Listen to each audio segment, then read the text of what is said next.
Volám sa Vladislav Katrinec a v tejto škole pracujem 11. rok ako riaditeľ školy. Som pôvodne hudobník, to znamená, že vyštudoval som konzervatórium, potom som si robil také ďalšie štúdium na pedagogickej fakulte, ktorú som ukončil, a od 92. roku robím teda v školstve priamo. Najprv som bol v Petržalke na Jana Albrechta, potom v Karlovej Vsi a tu som teda 11. rok. Popri mojej práci riaditeľa ma hudba naplňa úplne bez ozbytku, čiže venujem sa jej naplno. Veľmi ma teší práca s mladými ľuďmi, hlavne teda s hudobníkmi, pretože my tu máme aj literárno-dramatický, aj tanečný, aj výtvarný odbor. Táto práca ma naplňa tak, že teším sa do práce, teším sa na každé jedno podujatie, na každé jedno vystúpenie a veľmi ma to teda obohacuje. Mladých ľudí hodnotím ako veľmi bystrých a táto generácia je veľmi šikovná a vidím, že oni dokážu pracovať aj s 3 vecami naraz, alebo vedia sa zapojiť naraz do veľa činností. Ak máme pocit, že na tých mobiloch strácajú čas, tak to nie je pravda, pretože oni popri tom, že pozerajú do mobilu, vedia aj komunikovať tak neverbálne s nami. Čiže toto si na nich veľmi vážim a teším sa z každého jedného úspechu. A vďaka ich takejto dispozícii vidím, že dokážu veľmi pekné veci na sebe dosiahnuť, alebo teda v kolektíve s ďalšími spolužiakmi. Ich práca nám dovoluje to, že prakticky každý rok sa vieme spoľahnúť na x podujatí, ktoré oni sú schopní odviesť a odviesť ich úplne, tak povediac, naplno, že teda, keď sa povie, že ja neviem, bude vinobranie, alebo bude hodovanie v Ráči Jablkové, alebo bude koncert v katedrále, alebo budú bratislavské mestské dni, alebo bude fašiangový koncert, deň učiteľov, deň matiek. Vždy vieme, že dosiahneme s nimi tú úroveň takú, akú si predstavujeme, akú si želáme. Takže toto je úžasné a hovorím, mňa to tak naplňa, že ja sa do práce teším a bude mi za túto prácu ľúto. Veľmi chcem teda počerknúť aj spoluprácu s mestom.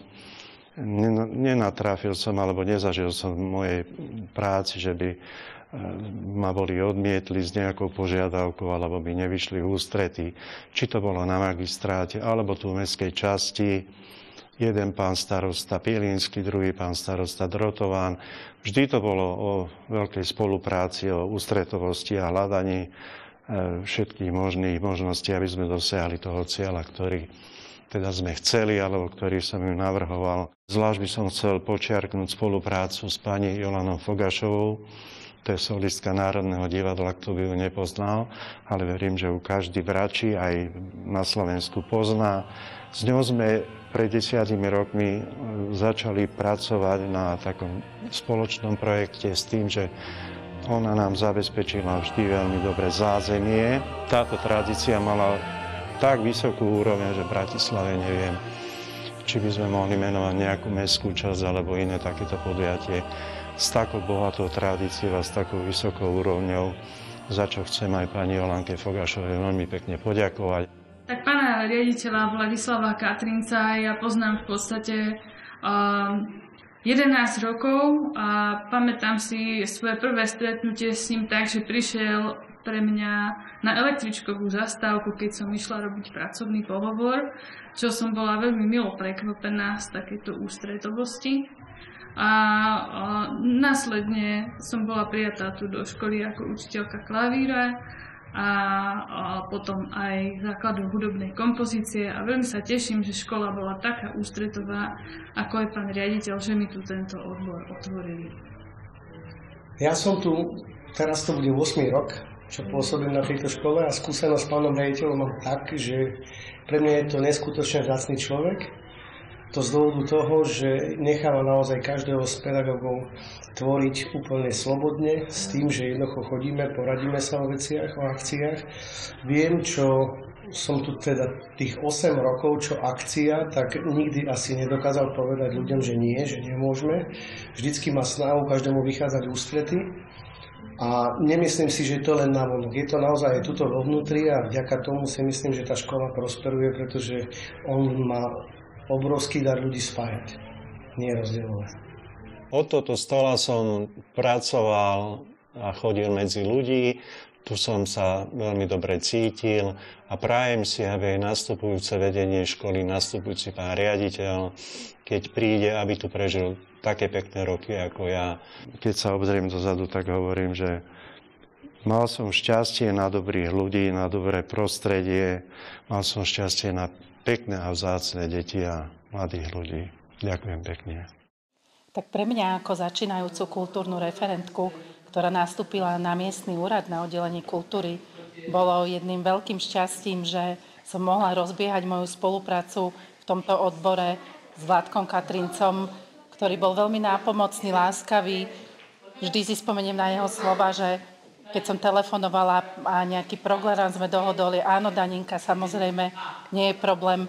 Takže ja si to veľmi vážim a až slzy sa mi tisnú do očí, musím povedať, že vlastne takto pri takejto príležitosti sa mu môžem prihovoriť. Milý Vládko, my ti ďakujeme za dlhoročnú spoluprácu, ktorá bola naozaj výnimočná. Ty si jeden úžasný, milý, dobrosrdečný človek, na ktorého sme sa mohli vždy 100% spoľahnúť. Keď sme potrebovali zabezpečiť nejaký kultúrny program, či to bolo na MDŽ, na Deň Matiek, na Vinobranie, na Hody, vždy si bol ochotný a maximálne ústretový. So svojimi žiakmi, ale aj teda pedagógmi si nám pripravoval a obohacoval naše kultúrne podujatia s krásnym umeleckým a hudobným programom, za čo ti veľká vďaka patrí, naozaj.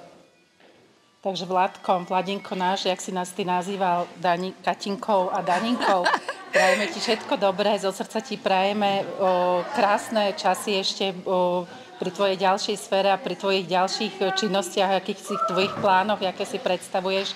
A plnom zdravíčku si užíve a tešíme sa ešte samozrejme aj hoci kedy inokedy, ak sa stretneme.